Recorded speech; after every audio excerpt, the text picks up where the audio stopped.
Andhra Pradesh Markapuram bus ప్రమాద ఘటనలో నిర్మల్ జిల్లాకు చెందిన ముగ్గురు వ్యక్తులు ఉన్నట్టుగా తెలుస్తోంది. నిన్న సాయంత్రం నిర్మల్ జిల్లా కేంద్రంలో గురవయ్యను తన కుమారుడు హరికృష్ణ ప్రైవేట్ ట్రావెల్స్ బస్సు ఎక్కించాడు. అయితే బస్సు ప్రమాదంలో తన తండ్రి ఉన్నట్టుగా పోలీసు ద్వారా సమాచారం తెలిసినట్టుగా గురవయ్య కుమారుడు తెలిపాడు. వెంటనే తెలిసిన వ్యక్తులకు ఫోన్ చేసి తన తండ్రి వివరాలు తెలుసుకుని ఫోన్లో మాట్లాడినట్టుగా తెలిపాడు.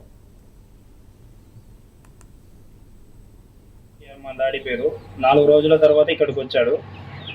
అయితే అతనికి కొద్దిగా చేనుకు అమౌంట్ కట్టాల్సిన అవసరం ఉండి ఇక్కడికి వచ్చాడు. ఒక 5 lakhs అవసరం ఉంది. ఇక నిన్న ఈవినింగ్ 5:30కి హరికృష్ణ ట్రావెల్స్ బండికి ఎక్కించాం బస్సు. మన శివాజీ చౌరస్తా, నిర్మల్ చౌరస్తా దగ్గర ఎక్కించిన తర్వాత మార్నింగ్ మన నిర్మల్ డిఎస్పి సారు ఫోన్ చేసి ఇట్లా యాక్సిడెంట్ అయిందని చెప్పారు. అయితే ఎలా ఉన్నారని మేము అందరం బాధపడుతున్నాము.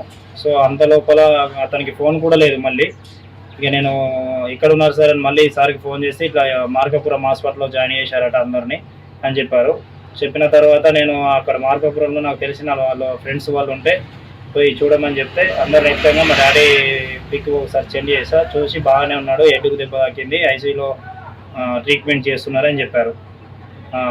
అది సంగతి. ఇంతకుముందు ఒక 10 నిమిషాల క్రితం నేను మా డాడీ తోటి ఫోన్ మాట్లాడాను.